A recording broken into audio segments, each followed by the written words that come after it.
श्रोतेहो, सुप्रसिद्ध अभिनेते जयंत सावरकर यांची दिग्दर्शक मंगेश कदम यांनी घेतलेली मुलाखत आता आपण ऐकूया. हा आहे या मुलाखतीचा भाग 3. सूर्यास्त नाटक आलं तुमचं. ते नाटक मी सुद्धा बघितलंय आणि त्यात तुमची गायकवाडची जी भूमिका होती, अप्रतिम भूमिका होती. म्हणजे आजूबाजूला निळूभाऊ होते, लालन सारंग होत्या, राजा नाईक, धनंजय भावे, इतकी मोठी दिग्गज माणसं असताना सुद्धा तुमचा गायकवाड अक्षरशः लक्षात राहायचा. मग तुमचं जी सॉलिलोकी जी होती शेवटची त्या स्पॉटमध्ये, लाल स्पॉटमध्ये येऊन, ती मला अजून दिसते. मग त्याचा इम्पॅक्ट अजून आहे माझ्यावरती. तर ती भूमिका आणि इतक्या बेकारीनंतर ती मिळालेली भूमिका, एवढी मोठी भूमिका, ती करताना तुम्ही कसं काय प्रिपेअर केलं? त्या रोलचं प्रिपरेशन कसं केलं? ती भूमिकेला सामोरे कसे गेलात तुम्ही? त्या नाटकाचं ज्या वेळेला वाचन आणि उभ्यानं तालमी सुरू झाल्या तोपर्यंत मला त्याच्यात काय करावं हे तसं सुचत नव्हतं. मी जसं दळवीनी लिहिलं तसंच फक्त ते नक्कल म्हणत होतो, पाठांतर म्हणत होतो, पण मला ते जमत नव्हतं. आणि सारंगच्याही ते लक्षात आलं होतं. सारंग मला खूप त्याच्या पद्धतीनं समजावून सांगत होता, पण ते मला येत नव्हतं. कसं आहे की या माणसांच्या ज्या व्यथा असतात त्या व्यथेतून ते कसाही तुमचे कपडे मळके का होईना पण ते सूटच घालतील, ही त्यांची जी मनोवृत्ती असते की आपण आपल्यापेक्षा वरच्या दर्जाच्या लोकांच्या सोबत बसण्या इतक्या लायकीचे आहोत नसले तरी, हे दाखवण्याची जी त्यांची मनोवृत्ती असते ती माझ्या बिहेवियरमधून, वागण्यातून दिसायला पाहिजे होती, शब्दातून ती यायला हवी होती. आणि शेवटी असं आहे की अभिनय करण्यापेक्षा तसं आपण रंगभूमीवर वागणं, ते पात्र म्हणून, हे खूप वेळा म्हणजे प्रत्येक वेळेलाच ते महत्त्वाचं असतं. एक एक गोष्ट मी शिकत होतो. काय मला त्यातून वेगळे वेगळे काही विचार मिळत होते. मला ते जमत नव्हतं. आणि एक दिवस सारंगने त्याप्रमाणे मला सांगितलं की तू उद्यापासून तालमीला येऊ नको. त्याने अत्यंत सोज्वळ साध्या पद्धतीने सांगितलं, तू येऊ नको उद्यापासून, तुला हे काम जमत नाही आहे. हे सांगितल्याबरोबर लालनने मध्ये त्याला हे सांगितलं की अरे हा आपला इतक्या वर्षांचा जुना मित्र आहे, 55 सालापासून आम्ही एका ग्रुपमध्ये, तर तू त्याला एकदम कसं नाही सांगतोस, त्याला थोडा तरी अवधी दे, त्याला सांग की 8 दिवसाच्या आत तुला नाही जमलं तर मग तुला मी काढून टाकेन नाटकातून. बाकीची मंडळी, जनरल तालमीमध्ये मंडळी, ती काय आपला तमाशा बघायला उत्सुकच असतात, म्हणजे मीही तसा असेच कधीतरी. तर त्याप्रमाणे मला त्याने हे सांगितलं. मग मी त्यावेळेला रघुवीर तळाशीलकरांकडे रात्री काम करायला जात असे.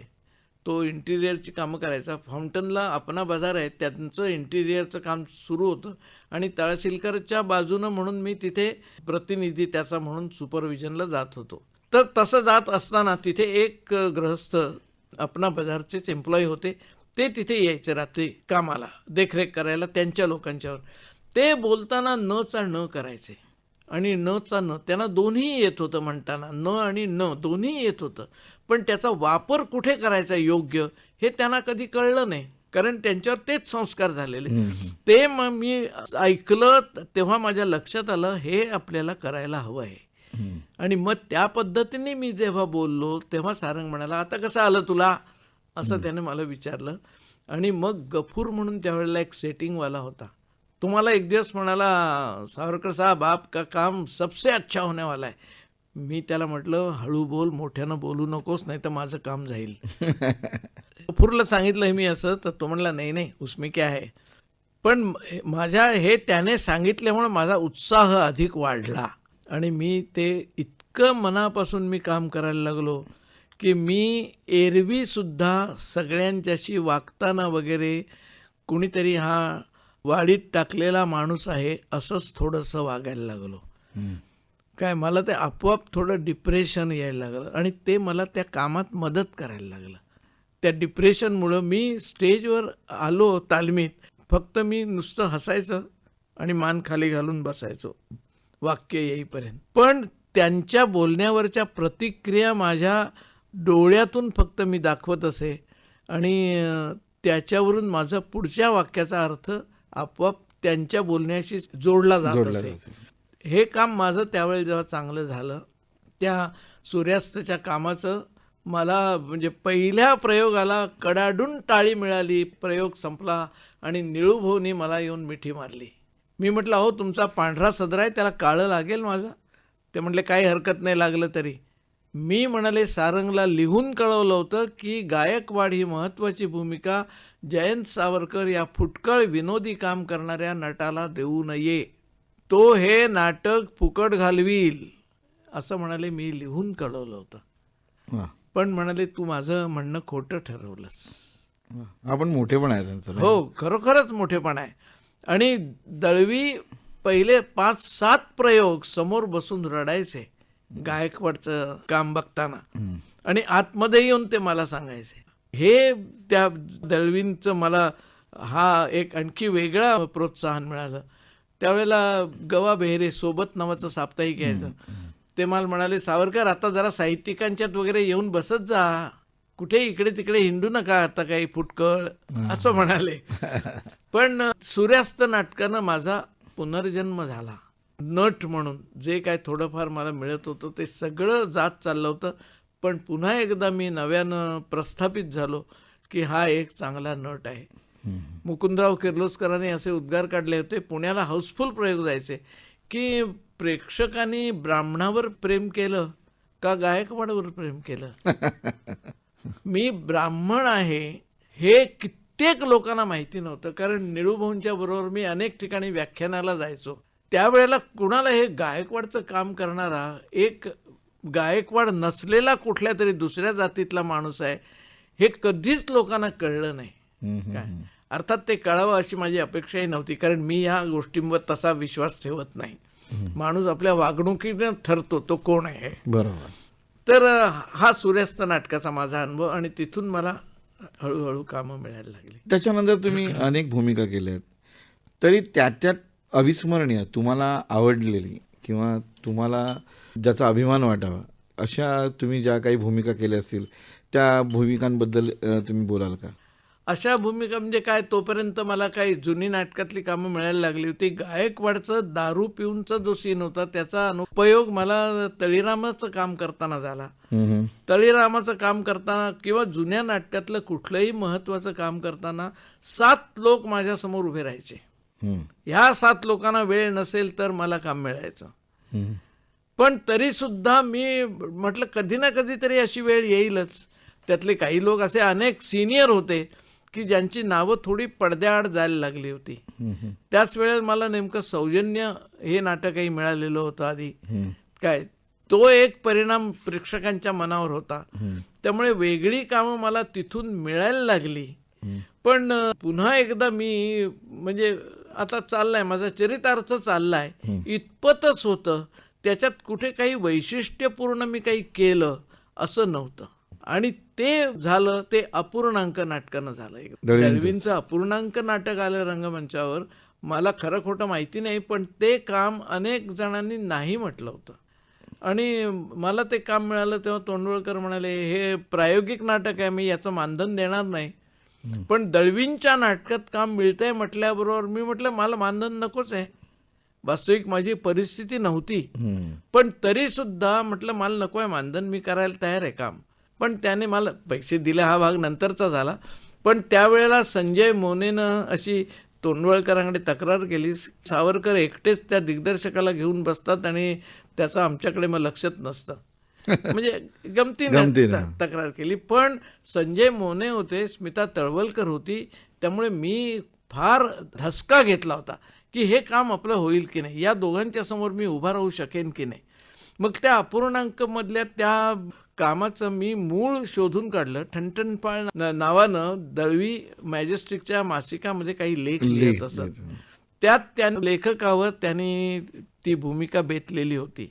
त्याचं वर्णन केलेलं होतं की फाटका गंजी फ्रॉक, मळका लेंगा, वाढलेली दाढी असा तो मनुष्य वावरायचा. तर हे मी वाचलं. मग मी घरी आमच्या गादीचे हे खोळ काढली जुनी, ती वापरून जीर्ण झालेली होती, त्याचा लेंगा शिवला आणि घरी गंजी फ्रॉक आणून 15 दिवस मी स्वतः घरातल्या लाद्या पुसत होतो. त्या सरकारी लाद्या असल्यामुळे खडबडीत होत्या.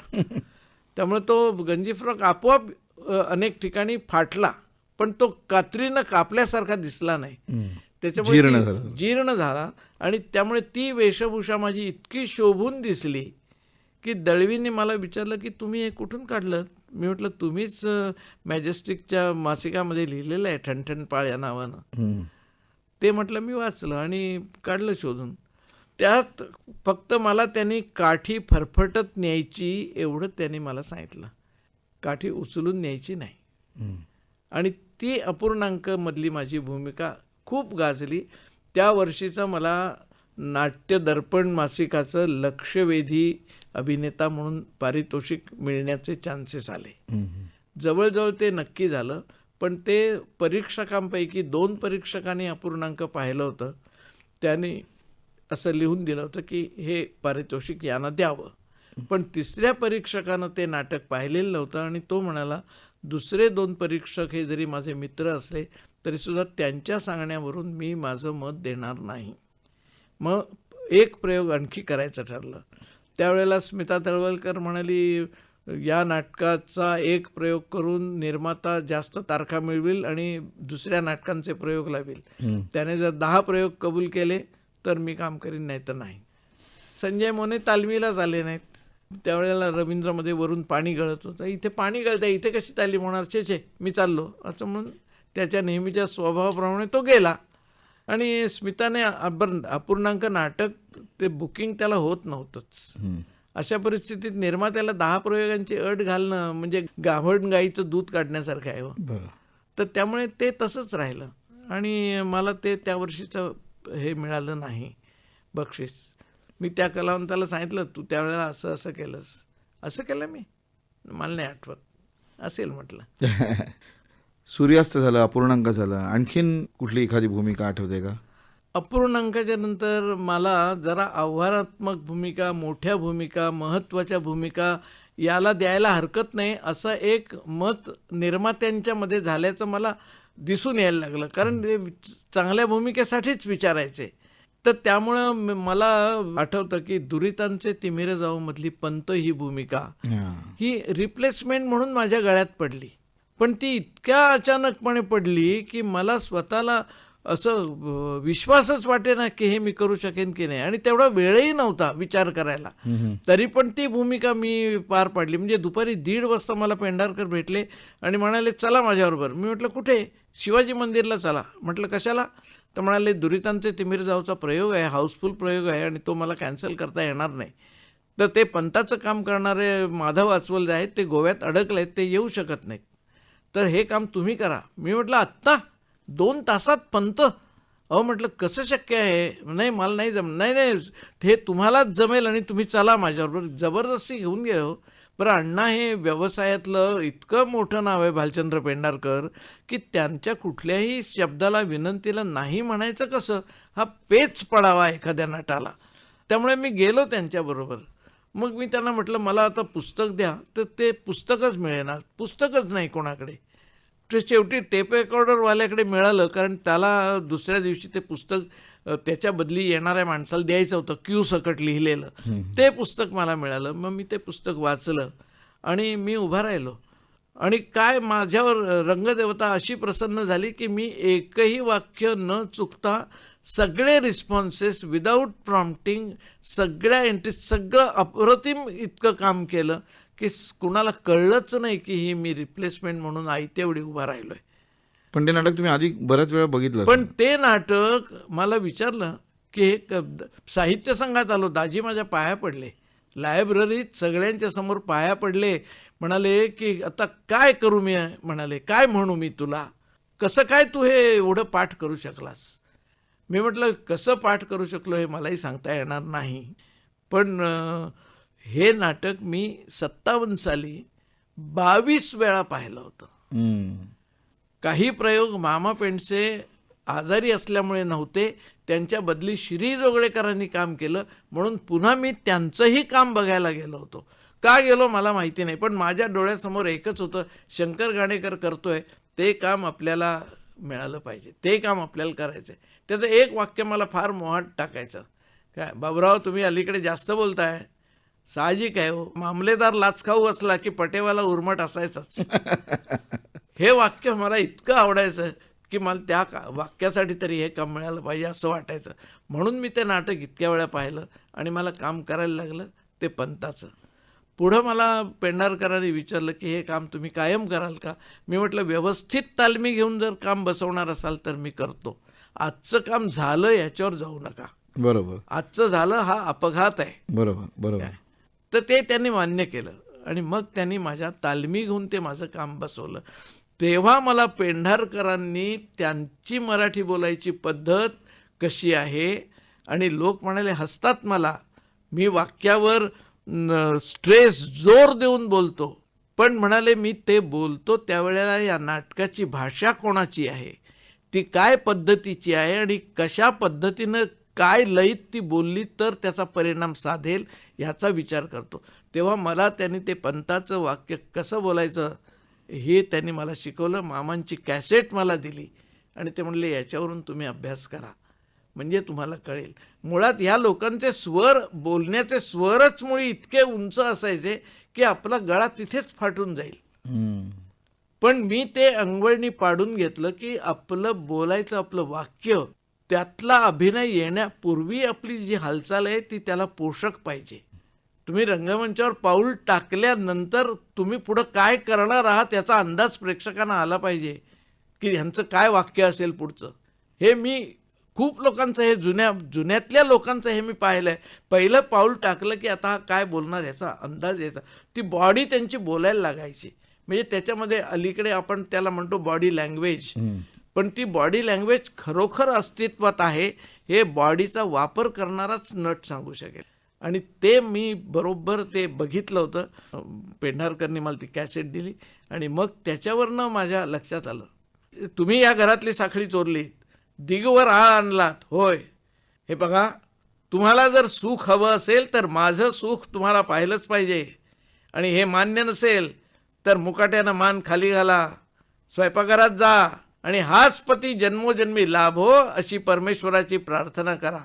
ह्या वाक्यातला जोश जो आहे तो बोलताना त्या बाईला असा थरकाप झालाच पाहिजे. ह्याला आपण कदाचित लाऊड ॲक्टिंग म्हणू, पण त्याला काही वेळेला काही त्याला इलाज नसतो. आता लेखकाच्या भाषेवरून मला असं आठवतं की तुम्ही गडकऱ्यांपासून आता आपण म्हणूया शेखर ढवळीकरांपर्यंत तुम्ही जवळजवळ 3-4 पिढ्या नाटककारांची नाटकं केलीत तुम्ही. तुम्हाला आवडणारी भाषा लेखकाची म्हणून तर तुला कोणाचं नाव घ्याल तुम्ही? कसं आहे की मी अगदी सुरुवातीच्या काळात जास्त नाटकं बघितली आणि कामं केली ती अशा संवादाला प्राधान्य असलेली नाटकं. आणि त्याच्यामुळं मला बोलताना आपल्या भाषेत, आपल्या सादरीकरणामध्ये गोडवा असला पाहिजे याचं मला एक महत्त्व वाटायला लागलं. साधं आत्ता आम्ही ज्या नाटकात काम करतो आहोत, अ आईचा ब बाईचा, त्या नाटकात एक वाक्य आहे की त्या मुलीनं मला सहज विचारलं की मी माझं लग्न अगदी साधं करणार आहे. मला आनंद झाला, आश्चर्य वाटलं. मी तिला म्हटलं कारण विचारलं, तर ती सहज म्हणाली, अहो आजोबा, जी गोष्ट टिकणार किती हे माहीत नाही त्यावर कशाला खर्च करायचा. हे वाक्य अनेक तऱ्हांनी म्हणता येईल, पण त्याच्यामध्ये जर तुमचा गोडवा असेल, त्या मुलीच्या मनातला विचार तुम्हाला त्या वाक्यातून जर सांगता आला तर प्रेक्षकांच्या टाळ्या येतात. बरोबर. हे म्हणजे नाटककार नवीन आहे शेखर ढवळीकर, म्हणजे आत्ताच्या पिढीतला आहे. बरोबर. त्याने काही असे मोठे, आता हा संवाद काय फार मोठा चमत्कृतीजन्य आहे असं नाही. आणि हा अनुभव तिला गुगल सर्चवर रोज येतो. श्रीकृष्णानं तोंड उघडलं आणि अर्जुनाला विश्वरूप दर्शन झालं. हा विश्वरूप दर्शनाचा अनुभव तिला गुगल सर्चवर रोज येत असतो. हा त्यातला थोडा चढ उतार हा कदाचित कोणाला रंगभूमीवरची ट्रिक वाटेल, पण ती ट्रिक काही वेळेला यशासाठी करणं अत्यंत आवश्यक असतं. त्याच्यामध्ये कुठेही कृत्रिमपणा करावा असं नटाच्या मनात नसतं. तो तांत्रिक भाग आहे, तो टेक्निकल आहे. हा. आता भावबंधन मधलं वाक्य घ्यायचं म्हटलं जर, तर हेही म्हणता येईल, लतिके त्या दिवशी तुझा हात धरण्याची सुद्धा माझी योग्यता नव्हती, पण आज माझ्या नावानं नटवण्याकरता मी इथं आलोय. आता हे जर आज मी तुला माझ्या नावानं नटवणार आहे असं जर म्हटलं तर त्याचा हे गेलं, त्या भाषेची मजा गेली. बरोबर. तर असं आहे ते. या ग्लासात काय आहे, काय आहे म्हणून काय विचारतोस? अरे हा ग्लास नीट पहा म्हणजे तुला दिसेल, हा नुसत्याच दारूनं भरलेला नाहीये, तर याच्यामध्ये दारूमुळे देशोधडी लागलेल्या अनेक कुटुंबाची कथा आहे. आता हे सांगताना जर काय त्याला सांगायचं आहे, देशोधडीला लागलेली कुटुंब, दारूमुळे लागलेली, हे त्याला त्या ठिकाणी त्या करुण रसातलं जरी ते असलं तरी ते घेऊन ते चालत नाही. शारदा नाटक लोक बघताना त्या श्रीमंताच्या प्रत्येक गोष्टीला लोकांना हसू येतं, पण ते हसू येतं ते विनोद म्हणून नव्हे, तर ती करुण रम्य कथा आहे. उतार वयात लग्नाची आस बाळगणं आणि त्यासाठी धडपड करणं, आणि त्या भद्रेश्वर दीक्षिताला आपण सांगायचं की अहो रोज अंथरुणावर पडलो की माझी बायको माझ्या डोळ्यासमोर येते आणि मला सांगते, मीच माझी शय्या पसरावी, कष्ट विलेली देह यष्टी, हळूच तिजवर लोटून द्यावी, तो गतभार्या पुढे दिसावी, नवी बायको करून घ्यावी, असे सांगूनी अदृश्य व्हावी, या योगाने चैन पडेना, मनात नाना येती कल्पना. आता हे नुसतं असं बोललं तरी सुद्धा लोकांना ते जाऊन भिडतं हृदयाला. भेटतं. माझ्या मुलीला नवरा कसा पाहिजे, तरुण कुलीन गोरा पाहिजे, मुलीला चतुर सद्गुणी सुंदर सान बरा. हे कांचन भटाची बायको जेव्हा सांगते तेव्हा बरोबर प्रेक्षकातल्या बायकांना ते कळतं. आता त्याला जोड द्यायची म्हणजे ती लुगडं वाळत घालत असते तेव्हा त्याच्या निर्या काढून ती झटका देते, ती काठीवर घेते, ती वाळत घालायला आत जाते बोलता बोलता. हा जो प्रवास आहे ह्याचा अभ्यास जर झाला आणि त्या दृष्टिकोनातून पाहिलं तर ही नाटकं सुद्धा उत्तम तऱ्हेने केली तर ते चांगली वाटतात. आणि मला म्हणून या भूमिका करण्याची खूप इच्छा आहे. हे अशी आव्हानात्मक भूमिका म्हणजे हे पंत झालं लहानपण मधलं काम, हो. हे मी पाहिलेलं. पण बाळासाहेब कोल्हटकरांची भाषा बोलायची, श्री जोगळेकरांनी केलेलं ते काम जेव्हा मला कळलं की मी हे काम करायचं आहे, माझ्या अंगावर रोमांच आले. मी आता हे काम करणार. श्री जोगळेकरांनी केलेलं मी ते बघितलंय, मी तसंच करून दाखवेन असं यायचं. एक मी तो नमस्कार घालायची माझी ॲक्शन आणखी जास्त होती, पण ती भाषा बोलताना मला त्याचा आनंद मिळायचा. मला कुठल्याही नाटकात तुम्ही काम द्या, मला त्या नाटककाराची भाषा मी माझी भाषा म्हणून बोलायला सुरुवात करतो, मला त्याचा आनंद मिळतो.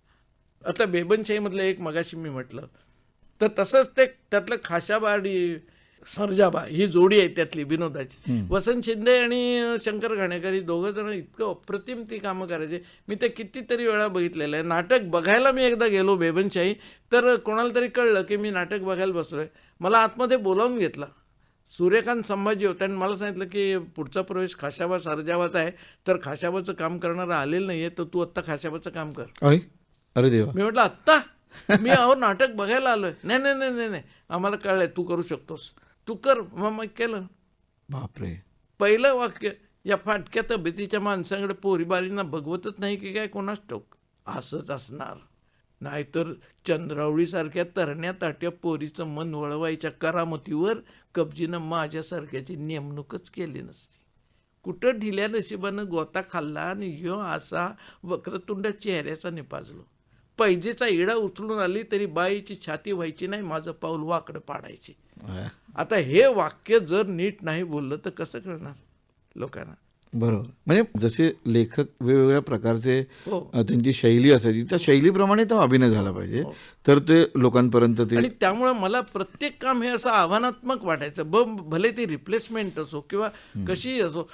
जंगली कबूतरमधलं साधं एका मित्राचं काम होतं. असंच मी घरी चाललो होतो, 8 वाजता चित्रे साहित्य संघात उभे होते. मला म्हटलं जरा इकडे या. म्हटलं काय? कुठे चाललं? म्हटलं घरी चाललोय. काम काय आहे आता? म्हटलं काय नाही, घरी जाणार, जेवणार, झोपणार. हां मग जरा थांब, आत्ता तो हा अरुण होर्णेकर तेव्हा करत होता, तो आलेला नाही आहे, तर तुला त्याचं काम करायचं आहे. म्हटलं आत्ता? अहो मी कपडे नाही आणले, सगळं मी आणतो म्हणाले, तू जाऊ नको इथून. कारण त्यांना भीती वाटली की मी गेलो की येणार नाही परत. काय मी केलं काम, ते वाचलं पुस्तक. तिन्ही अंक मिळून काहीतरी 30-40 वाक्य होती, छोटे छोटे 3 सीन होते, मी केले. नाटकातली भाषणं संवाद बघितले तर आता माझं कदाचित हे अतिशयोक्ती वाटेल, पण विचारांती हे पटेल सुद्धा.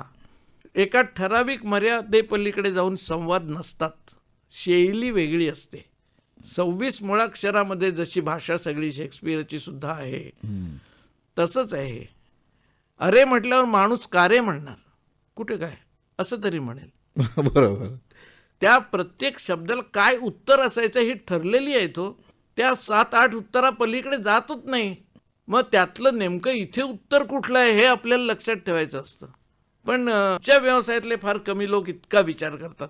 आपण जे काम करतो, जो आपला व्यवसाय आहे, पोटाचा व्यवसाय म्हटल्यानंतर काम कुठली पोटतिडकीनं व्हायला पाहिजे. बरोबर. काय नोकरीत सुद्धा ते आपण अनुभव अनेक घेतोच की लोकांचे. फार कमी लोक मग वर जातात. याचं कारण असं की ते मनापासून काम करतात. नानासाहेब फाटक सगळे होऊ शकत नाहीत, परंतु त्या योग्यतेचं व्हायला आपण हरकत नाही, अशी एक माझी पहिल्यापासूनची हे. कारण माझी शरीरयष्टी, माझी उंची, सगळं ह्या गोष्टी, म्हणजे मला एक अनुभव असा आहे. मी त्यावेळेला निर्मात्याकडे गेलो. शंभूस फिल्म्स असे त्यांचं नाव होतं. वरळीला त्यांचं ऑफिस होतं. नवीन हिंदी फिल्म ते करणार होते. वास्तविक काय माझा संबंध हिंदीशी आणि हिंदी फिल्मशी बघण्यापलीकडे. मी गेलो. मी म्हटलं मुझे काम चाहिए. ते म्हणले अच्छा बैठो. मग त्यांनी माझी बॅकग्राऊंड वगैरे विचारले. मी त्यांना सगळं आहे त्यापेक्षा थोडं फुगवून सांगितलं. कारण ते आपण म्हणायचंच असतं, I shall keep no stone unturned while doing my duties. तर ते मी सांगितलं सगळं नाटकाचा अनुभव वगैरे. ते म्हणले की खरं म्हणजे तुम्हाला हिरोचं काम द्यायला पाहिजे, पण तुमच्या उंचीची हिरोईन तुम्ही जर आणू शकत असला तर ते शक्य होईल, असं त्यांनी मला सांगितलं. म्हणजे फार गोड बोलून त्यांनी मला परत पाठवलं. तुम्हाला कळलं ते काय म्हणतो. हो. त्या संताप आणि नैराश्य या सगळ्याचं हे मी वरळीपासून घरापर्यंत चालत आलो गिरगावापर्यंत. हे असे अनुभव ते येतात नाही येतात, तो भाग वेगळा. पण तुम्हाला उंचीचा कधी प्रॉब्लेम झाला का? उंचीचा प्रॉब्लेम मला अगदी पहिल्यांदा वाटायचा की आपल्याला उंची नाही, हे नाही, ते नाही, ते काय करायचं. पण मग माझ्या डोळ्यासमोर ही उदाहरणं आली. केशवराव दाते येस, हे पहिलं उदाहरण. माझ्या काळातलं उदाहरण म्हणजे भक्ती बर्वे. आणि मग असं लक्षात आहे, चित्तरंजन कोल्हटकर काय किंवा बाळासाहेब कोल्हटकर, ही मंडळी अशी कुठे फार उंच होती हो. 1-2 इंचाचा असेल अंतर, नाही असं नाही. पण शेवटी तुम्हाला सातत्याने काम करून करून रंगभूमीवर उभं राहण्याची ऐट जी येते, ही ऐट शब्दात सांगता येणार नाही, करून दाखवता येणार नाही. पण माणूस रंगून रंगभूमीवर गेला की तो त्या कॅरेक्टरच्या ऐटीत उभा राहतो, तेव्हा तो उंचच दिसतो. हां, क्या बात आहे ना, वा वा, क्या बात आहे. आणि हे जेव्हा मला स्वतःला हे कळायला लागलं, तिथे मग तो गरीब माणूस असेल, दरिद्री असेल, श्रीमंत असेल, काही त्याची त्या भूमिकेची एक वेगळी ऐट असते. बरोबर, ती दाखवता आली पाहिजे आपल्याला. बरोबर. तर आपलं काम आणि ती प्रत्येक वेळेला प्रत्येक प्रयोगात पहिल्या प्रयोगात येतेच असं नाही. बरोबर. आपल्या लहानपणच्या वेळेला माझं हेच थोडं झालं होतं. पहिले काही 2-4 प्रयोग, नंतर तो भाऊ सापडतो असं हा, म्हणतो. नंतर तो सापडतो. अण्णा, आणखी एखादी भूमिका अशी केली का जे नाटकच तुम्ही बघितलं नव्हतं आणि आयत्यावेळी तुम्हाला सांगितलं की तुम्ही करा, अशी एखादी भूमिका तुम्हाला आठवते का? हो, मधुकर तोरडमलनी शॉर्टकट नावाचं एक नाटक लिहिलं होतं. हां हां, कलावैभवचं. कलावैभवचं. ते नाटक खूप चांगलं चालत होतं. त्यात मला वाटतं सतीश दुभाषी, भक्ती बर्वे, सखाराम भावे हे सगळी मंडळी होती. बरोबर. त्यातली कुठली भूमिका? त्यातली सखाराम भावे जी भूमिका करायचे तीच भूमिका मी केली होती. अच्छा. हां, पण ज्या वेळेला ते नाटक चालू होतं आणि सतीश आणि भक्ती बर्वे काम करत होत्या, तेव्हा एक दिवस ते मी तळाशीलकरांच्या ऑफिसमध्ये शिवाजी मंदिरला बसलेला असताना ते आले. दुपारचा 3:30चा शो, हाऊसफुल शो. आणि सतीश दुभाषी आला 2 वाजता. तो म्हणाला आत्ता 3:30ला शो आहे, पण सखाराम भावे आलेले नाही आहेत आणि ते येऊ शकत नाही आहेत, तर ते काम तू करशील का? तू करशील का म्हणजे करच, असंच तो मला म्हणाला. अरे पण म्हटलं मी ते नाटक पाहिलेलं पण नाही आहे. काही हरकत नाही, मी तुला सांगतो काय कसं काय आहे ते, कुठे आहे ते.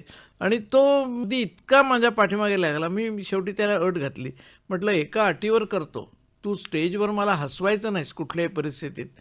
कारण तो आणि मी आम्ही आणखी 1-2 नाटकात एकत्र होतो, तर ती त्याला थोडीशी एक किंचित सवय होती खोड्या काढायची, म्हणजे गमतीने.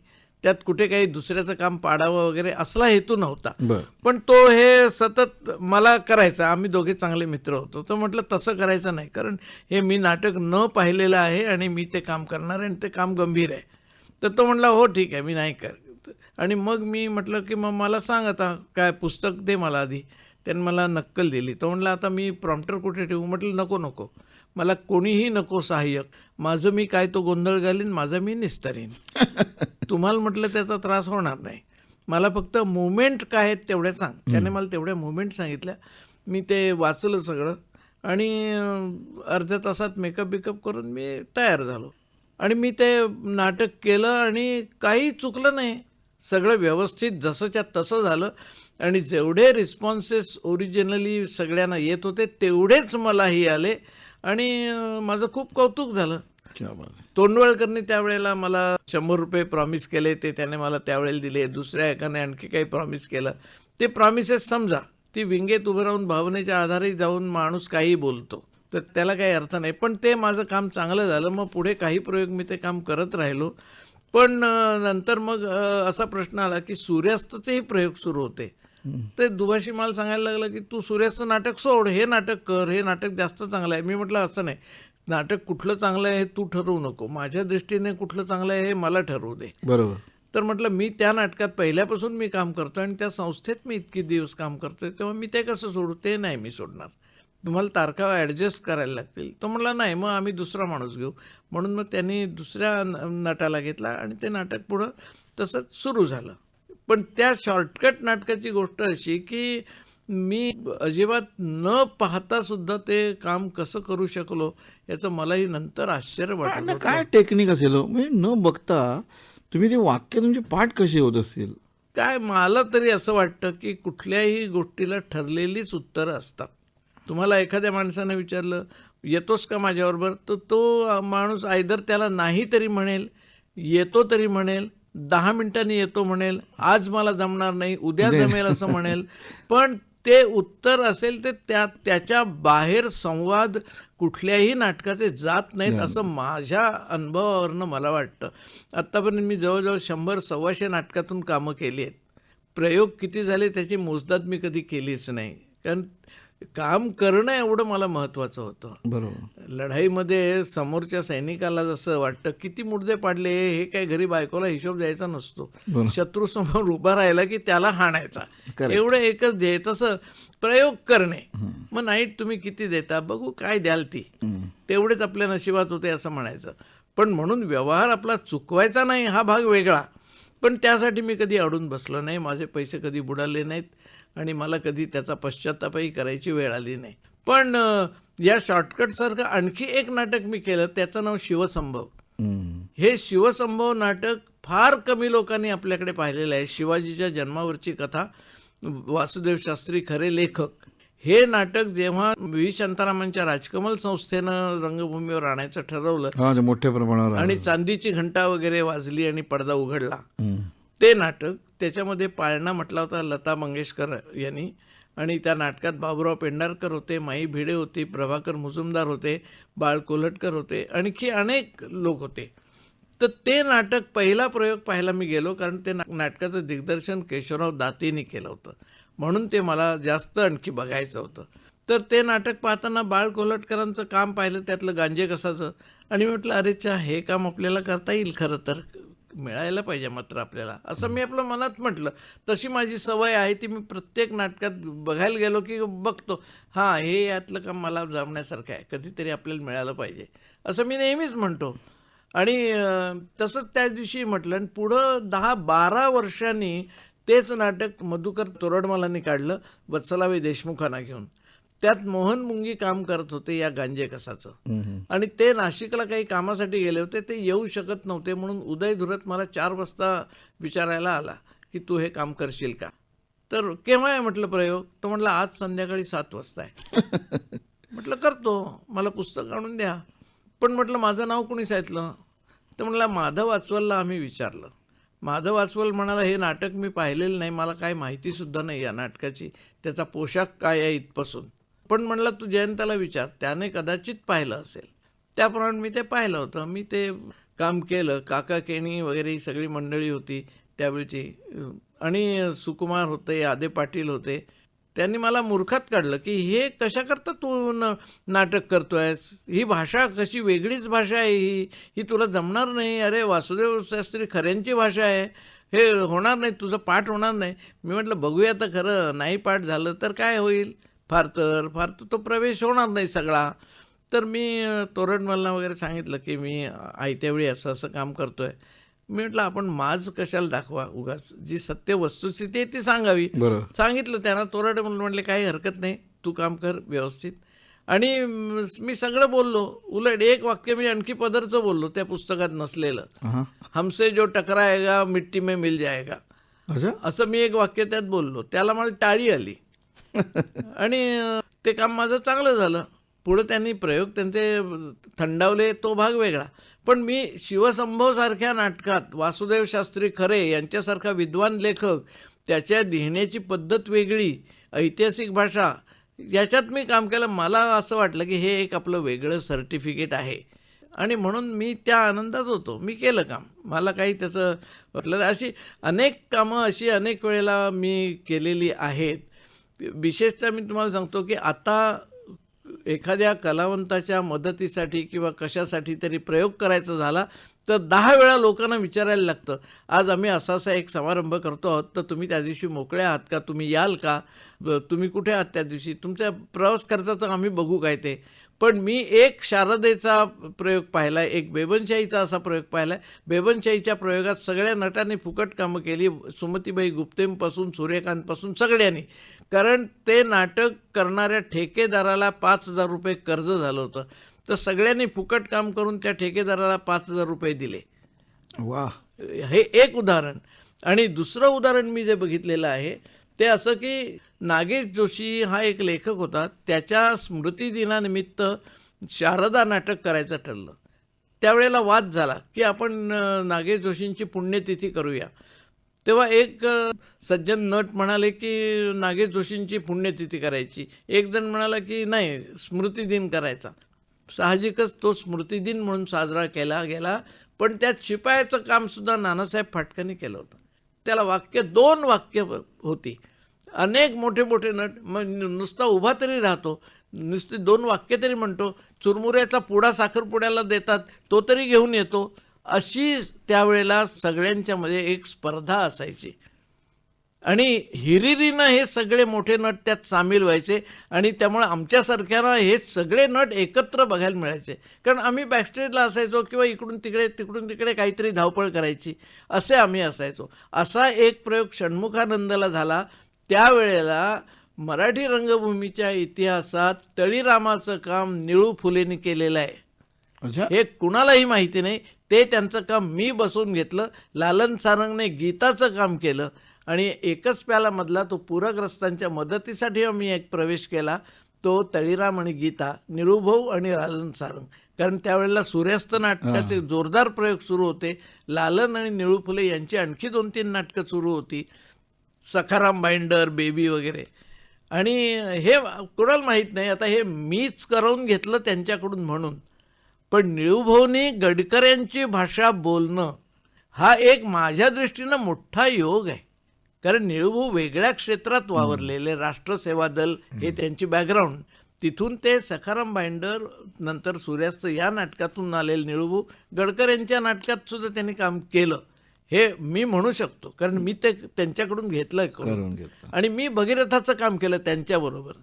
असे रिप्लेसमेंट किंवा आयत्यावेळीची कामं करणं हे प्रसंग इतके येतात. कणकवलीला आमचा पंडितराज जगन्नाथ नाटकाचा प्रयोग होता आणि रेल्वे रोको आंदोलन सुरू असल्यामुळं दत्ताराम बापू कणकवलीला वेळेवर वसईहून पोचू शकले नाहीत. म्हणजे संध्याकाळी 8 वाजता पेंढारकर म्हणले काय करायचं, प्रयोग तर रद्द करायचा नाही. ते त्यांचं एक ब्रीद होतं. आणि त्यावेळेला अनेक कंपन्या असं म्हणायच्या, जाहिरात आली ना पेपरला, जाहीर झालंय ना लोकांना, मग ते नाटक रद्द नाही करायचं, हा गुन्हा आहे आपला, असं नट मानायचे. ते कोण काम करणार मनसूर खाचं. मी त्यावेळेला दारा शिकवचं काम करायचो. तर पेंढारकर मला म्हणले की तुम्ही कराल का मनसूर खाचं काम, आत्ता आपल्याला 9:30 नाटक सुरू करायचं आहे. म्हटलं हो करतो, पण तुमचं भाषण. अहो म्हटलं 100 प्रयोग आपण करतो आहोत, आज मी काम करतो आहे, मेकअप रूममध्ये बसून संबंध नाटक मी ऐकतच असतो की, मग त्या नाटक ऐकण्याचा उपयोग काय. हे एका नाटकात एक काम केलं की बाकीची तुम्हाला करता आलीच पाहिजेत. डोंबिवलीला दुरितांचे तिमिरजावचा प्रोग्राम होता. तबलजी 2 अंक होईपर्यंत पोचू शकला नाही. चंद्रकांत गोखलेने दुरितांचे तिमिरजावला 2 अंक तबला वाजवला आणि 3ऱ्या अंकातलं आपलं काम करायला रंगायला बसले. नागपूरला आमचा गीतागाती ज्ञानेश्वरचा प्रयोग होता आणि प्रसाद सावकारच्या गाण्याला आमचा जो पेटीवादक त्यावेळेला होता पोवळे म्हणून, तो त्यांच्या गाण्याला साथ करताना घाबरायचा. पेंढारकर पटकन आपलं त्यातलं वासुदेवाचं काम आटपून खालच्या जिन्यानं आले, ऑर्गनवर बसले, प्रसादचं गाणं वाजवलं, पुन्हा आपल्या पुढच्या प्रवेशाला गेले. म्हणजे त्यावेळेला आज या नाटकात तुम्ही ही भूमिका करणार आहात असा कंपनीमध्ये नोटीस बोर्डवर कागद लागायचा. आणि त्याच्यामुळं आज खंडोजी केला तर उद्या गणोजी, उद्या गणोजी केला तर परवा कोण मुकर्रब खान, अशी कामं लोक करायचे. कुठलंही काम कुणालाही येत असायचं, हे गृहीतच धरलेलं असायचं की तुम्ही एक काम केलं आहे म्हणजे तुम्हाला ते आलंच पाहिजे.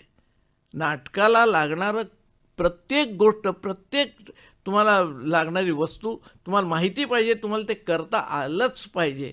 हे काम मी कधीच केलेलं नाही असं म्हणून चालत नाही. मी नाटकाला येणारी प्रत्येक गोष्ट यायला हवी म्हणून मी गाणं शिकलो. मी स्वतः गायलो नाही, एकाच नाटकात फक्त गायलो.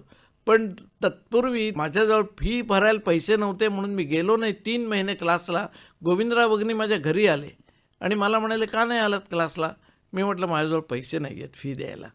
ते म्हणले, फी द्यायला पैसे नाहीत म्हणून गाणं सोडायचं नाही, पैसे केव्हाही मिळतील तुम्हाला, मी तेव्हा घेईन ना तुमच्याकडून, पण गाणं का सोडता? शिकायचं तुमचं आत्ता वय आहे, तुम्ही शिका ना, ते का सोडता? आता हे कोण दाखवणार मोठेपणा असा? पण असे त्यावेळेला लोक मला भेटले ज्यांची इच्छा होती की मी मोठं व्हावं. माझ्या मनात ती होती, हा भाग वेगळा, ती असणार प्रत्येकाच्या मनात, पण आजूबाजूच्या तुमच्या माणसांच्या मनात असं वाटायला हवं की हा माणूस मोठा झाला पाहिजे, असं या भावनेनं मी बघतो त्यांच्याकडे, की म्हणून ह्या लोकांनी मला सहाय्य केलं. नाहीतर काय, शारदेमध्ये भद्रेश्वर दीक्षिताचं मी जेव्हा काम केलं त्यावेळेला ललिता केंकरे नाटक बघायला बसल्या होत्या. त्या आतमध्ये आल्या आणि मला म्हणाल्या, स्वतःच्या सासऱ्याचं काम कधी पाहिलंयस का? ते कसे बोलतात ते कधी ऐकलंयस का? मी म्हटलं, का, काय झालं? तू काय बोललास? हे काय भद्रेश्वर दीक्षिताची नक्कल होती? काय बोललास बावळटासारखा? जरा बसवून घे काम नीट. एखाद्याला राग आला असता, ही काय मला शिकवते असं म्हणाला असता. पण मी पेंढारकरांना सांगितलं, पुढचा शारदेचा प्रयोग लावा, त्याच्या अगोदर माझी तालीम घ्या. मी त्यांच्याकडे जाऊन बसलो, त्यांनी शब्दांची फेक म्हणजे काय हे मला त्यांनी शिकवलं आणि नंतर मग मी भद्रेश्वर दीक्षिताचे काम करायला लागलो त्यांच्याकडे रेग्युलर. असं त्यावेळेला पहिला आमचा 98 साली दौरा गेला सुयोगचा, 4 नाटकांचा. मी मोरूची मावशीमध्ये काम करत होतो. त्यावेळेला, मंगेश तू असं मला म्हणाला होतास, काय तुम्हाला जमत नाही हो विनोदी काम? आणि माझी त्यावेळेला बॅकग्राऊंड विनोदी नटाची होती. मला मनातल्या म्हणून म्हटलं, हा मला असं का म्हणतो, मला येतच नाही विनोदी काम. तुला आठवतंय की नाही मला माहिती नाही, पण तू मला म्हणाला होतास आणि तू जे सांगत होतास ते मला येत नव्हतं. ही गोष्ट तितकीच खरी आहे. पण मी त्याच्यावर अमेरिकेच्या दौऱ्यात विचार केला की हा असं का म्हणाला. पण पुढं सुदैवाने असं झालं, मी त्याचा वेगळा अर्थ घेतला नाही. याचं कारण माझ्या डोक्यात हे असंच असायचं की जे येत नाही तेच आपण शिकायला जातो कुठेही. आणि त्याच्यानंतर मात्र मग मी तुझ्याकडे काम केलं, ते तू विसरूनही गेला असशील, पण ते माझ्या लक्षात का राहिलं की मला एक विनोदी काम करणाऱ्या माणसाला सांगणं की तुला जमत नाही रे हे विनोदी काम, आणि ते काम टाकळे फार सुंदर करायचे. टाकळे करायचे, बरोबर, अतिशय सुंदर काम करायचं. म्हणजे मला तसं येणार नाही याची मला गॅरंटी होती. कारण टाकळेचं काम मी पाहिलं होतं. आणि हे आपलं आत्मपरीक्षण आपल्याला नीट करता आलं म्हणजे मग आपल्या प्रगतीला खीळ कोणी घालू शकत नाही. आणि त्याच दौऱ्यात मला वाटतं तुम्ही यांची भूमिका केली होती, लागूंची. ते असं झालं की आमच्याबरोबर अमेरिकन वकिलातीत इंटरव्ह्यूला डॉक्टर लागू आले, पण त्याच्यानंतर ज्या दिवशी आम्ही निघायचो होतो त्याच्या 3 दिवस आधी त्यांच्या डॉक्टरनं त्यांना प्रवास करायला मनाई केली. मग आता कोणाला सांगायचं काम करायला? तुला सांगतो, त्यावेळेला राजन भिसे नव्हता म्हणून, नाहीतर कदाचित त्यानेच ते काम केलं असतं. पण कोण नाही तेव्हा, आता कोण? मग सुधीरनी मला फोन केला. तो म्हटलं, तू करू शकशील का? म्हटलं, अरे त्या नाटकाला 59 सालापासून बॅकस्टेजला मी होतोच, त्यामुळे भेंडेंचं काम मी पाहिलेलं आहे, मला माहिती आहे ते काम सगळं. आणि नक्कल काय आहे म्हटलं, त्याच्यात एक शेवटचा प्रवेश महत्त्वाचा आहे, बाकी काही नाही, तर करशील ना? म्हटलं, हो करीन. कुणीही तालमीला आलं नाही. मी एकटा विजय केंकरेंच्या घरी गेलो. विजयने मला, हा इथे राहतो, हा इथे उभा असतो, हा इथे आहे, ही बाई इथे आहे, हे आहे, आणि ही तुझी एंट्री आहे असं सांगितलं. आणि मी तशी तालीम केली आणि काम केलं. माझं नशीब असं की माझ्या एंट्रीला टाळी मिळाली की डॉक्टर लागू आले म्हणून, आणि एक्झिटला टाळी मिळाली ते काम माझं चांगलं झालं म्हणून. क्या बात आहे, क्या बात. सुधीर भटनं त्या दिवशी मला तिथल्या तिथे $50 बक्षीस दिले आणि ते लगेच दिले. मी तुला देतो. नुसतं आश्वासन नाही. हां. ही त्या दौऱ्यातली आठवण. मला त्याच्यानंतर जवळजवळ मला सुधीरनं आधीच सांगितलं होतं, मुंबईत तुला हे काम करायला मिळणार नाही हा, आधीच सांगून ठेवतोय. मी म्हटलं हरकत नाही. अरे तिकडे मिळालं हेही पुष्कळ झालं की. 3-4 महिन्यांनी प्रयोग लागला शिवाजी मंदिरला. डॉक्टर लागू ट्रॅफिकमध्ये अडकले आणि त्यांनी सुधीर भटला कळवलं की सावरकर मोकळा असेल तर प्रयोग रद्द करू नका. आता डॉक्टर लागूंसारख्यांनी माझी रिप्लेसमेंट मान्य करणं, स्वीकारणं हा माझा बहुमान आहे असं मी मानतो. आणि मला सुधीरचा फोन आला की आत्ता दुपारी नाटक आहे, तुला काम करायचं आहे, डॉक्टर लागू येऊ शकत नाही आहेत. मी गेलो. भाषण पाठ करण्याचा काय प्रश्नच नव्हता. लागोपाठ 8 प्रयोग काम केलेलं होतं. बरोबर. त्यामुळे मी ते काम केलं त्या दिवशी. त्या दिवशी त्याने अनाऊन्स केलं होतं की हाऊसफुल प्रयोग आहे, पण ज्यांना डॉक्टर लागू नाही आहेत म्हणून पैसे परत घ्यायचे असतील त्यांनी पैसे परत घ्यावेत. पण कुणीही आलं नाही पैसे परत घ्यायला. आज 3-4 लोक येऊन म्हणाले लागूंचं काम पुन्हा आम्हाला बघायला मिळेल. आज सावरकरांचं काम पण बघितलं आम्ही. हा मला मिळालेला हेच आहे ना. बरोबर, अगदी. मग नंतर मधल्या काळात तुम्ही नाट्य संस्था सुद्धा स्वतःची स्थापन केली होती, त्याबद्दल काय काय सांगाल? तो एक वेडेपणा होता. म्हणजे वेडेपणा असं नाही मी म्हणणार, पण होता याचं कारण मी यशस्वी झालो नाही म्हणून. अपयश मिळालं की आपण त्याला दोष देतोच, पण मीच माझा स्वतःला दोष देतो. मी नाटक काढलं, संगीत नाटक काढलं उषा अनिरुद्ध स्वप्नावर. फक्त एकच गोष्ट झाली की मला ती संस्था काढून प्रयोग वगैरे करण्यात इंटरेस्ट एवढाच होता की आपण काहीतरी आदर्श करावं. काही वेगवेगळ्या कल्पना असतात आपल्या डोक्यात, व्यवहार दिसत नाही त्यावेळेला आणि आपण त्या गृहीत धरून चालतो की चांगुलपणाच सगळीकडे भरलेला आहे. पण त्याच्यामागे व्यवहार नावाची एक गोष्ट आहे, ती माणसाला चांगुलपणाला चिकटू देत नाही, ती व्यवहारानं वागायला लावते. त्यामुळे मी त्यात वेगळ्या ह्याने वागलो की सकाळी 9 वाजता तालमीत बोलावलं की त्यांना ब्रेकफास्ट दिला पाहिजे. समजा 4 वाजेपर्यंत तालीम झाली तर जेवण लगेच दिलं पाहिजे. असं उशीर झाला की प्रवास खर्च दिला पाहिजे किंवा त्यांना घरी सोडायची बायकांना व्यवस्था केली पाहिजे. असे काहीतरी एक आदर्शाच्या कल्पना असतात, तसा मी तो थोडासा भारावलेला होतो. थोडक्यात पैसे जरा गरजेपेक्षा जास्त झाले होते, हा त्यातला अर्थ. आणि म्हणून मी ते नाटक काढायचं ठरवलं. दुर्दैव असं की नाटकाचं संगीत माझ्या जवळच्या मित्राला दिलं, पण त्यात नायिकेचं काम करणाऱ्या मुलीचे वडील म्हणले हे तुम्ही नाही अभिषेकींनाच द्या. दुसरे एकजण म्हणायला लागले की नाही हे तुम्ही वसंत देसाईंना म्युझिक द्या.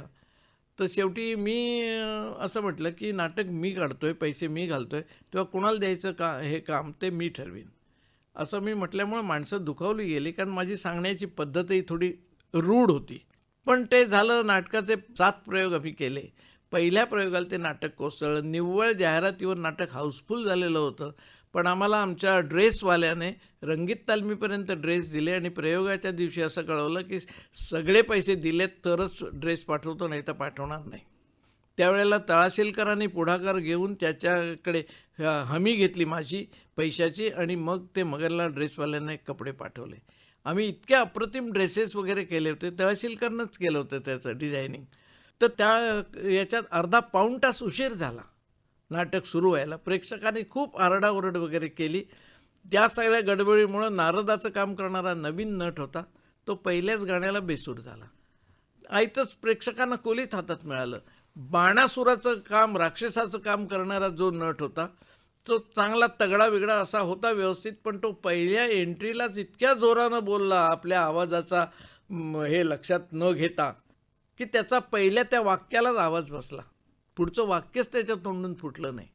मग नंतर कळलं की तो थोडासा गांजा ओढून आला होता प्रयोगाला. हे इतकं सगळं होईपर्यंत आमचा जो हिरो होता तो दिसायला देखणा होता, चांगला असा वाटावा हिरोचं सगळं मटेरियल होतं अभिनय सोडून. पण त्यामुळे तो जेव्हा आला रंगमंचावर तेव्हा ते आणखीनच तो बुळबुळीतपणा वाढला त्या नाटकाचा. आणि शेवटी मी आणि ज्योती पाठारे म्हणून एक अभिनेत्री होती, नवीनच होती बिचारी, तर आमचा दोघांचा विनोदी प्रवेश त्या ह्याच्यावर रंगला आणि प्रेक्षकांचा दंगा थांबला. त्यामुळं नुकसानी त्या दिवशी आम्ही गेलो, पण पुढंसुद्धा मग तो नारदाचं काम करणारा तयार होईना. लेखक म्हणाला, हा नारद असेल तर मी परवानगी देणार नाही. मग मास्टर दामलेंना आम्ही आणलं. मास्टर दामलेंना घेऊन ते नाटक केलं. मग त्या गाण्याच्या चाली ते म्हणाले, की हा तरुण दिग्दर्शक नवीन आहे, मी याच्याबरोबर काम करणार नाही. करणार नाही म्हणजे ते म्हणाले, की आमच्यासारख्याला झाला भारदस्त चाली द्यायच्या, तर याने या कुठल्या अगदी साध्या हलक्या फुलक्या चाली दिल्यात, ह्या नाही मला गाता येणार नीट. असं म्हणून मग तो एक इगो प्रॉब्लेम सगळीकडे झाला आणि दामलेंनी स्वतःच्या चाली निवडल्या, स्वतः चाली लावल्या, स्वतः हे केलं आणि आणखी 3-4 प्रयोग आम्ही केले. मग त्या लेखकाने माझ्या नकळत HMVमध्ये जाऊन त्या गाण्यांच्या रेकॉर्डसुद्धा काढल्या. त्या आजही रेडिओवर त्या रेकॉर्ड लागतात, पण त्यात माझ्या संस्थेचं नाव नाही, माझं नाव नाही, काही नाही. ती रॉयल्टी कोणाला जात असेल ती जात असेल, तो भाग वेगळा. म्हणजे मी काढलेली नाटकातली गाणी रेडिओवर लागतात एवढंच मी सांगू शकतो, पण मी ते सिद्ध करू शकत नाही. त्यामुळे त्यावेळेला मी जो कर्जबाजारी झालो, तो काही वर्ष माझी कर्ज फेडण्यातच गेली. आणि हे सगळं माझ्या डोक्यात यायचं कारण की मी एकच प्याला, भावबंधन ही 2 नाटकं, तुझ्यापाशी ही नाटकं मी लावत असे. ठेकेदारी पद्धतीनं मी लावत असे. ती लावण्याचं कारण असं का मी लावलं तरच मला कामणण्याचं काम मिळेल, तरच मला तळीरामाचं काम मिळेल, नाहीतर मला कोण बोलावणार तळीरामाच्या कामाला.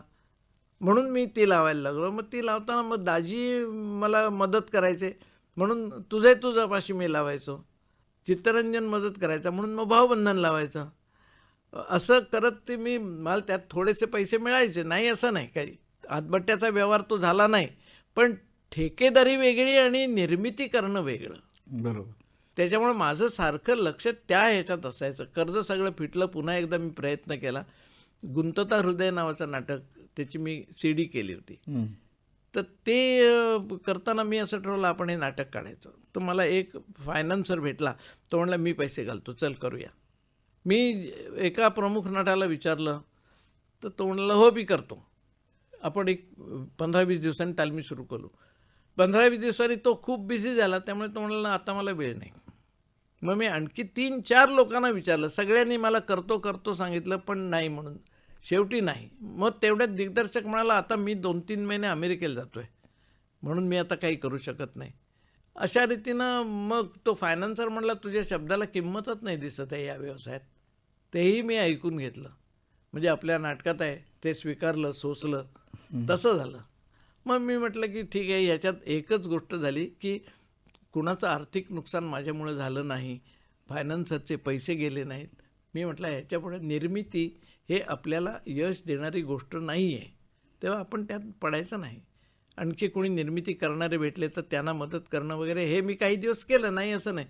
परंतु मग नंतर मग मी ठेकेदारीनं प्रयोग लावणंसुद्धा बंद केलं, कारण मला ते हे होईना. कारण गाणाऱ्या नटानं चांगलं मनसोक्त गावं म्हणजे साथीदार चांगले पाहिजेत.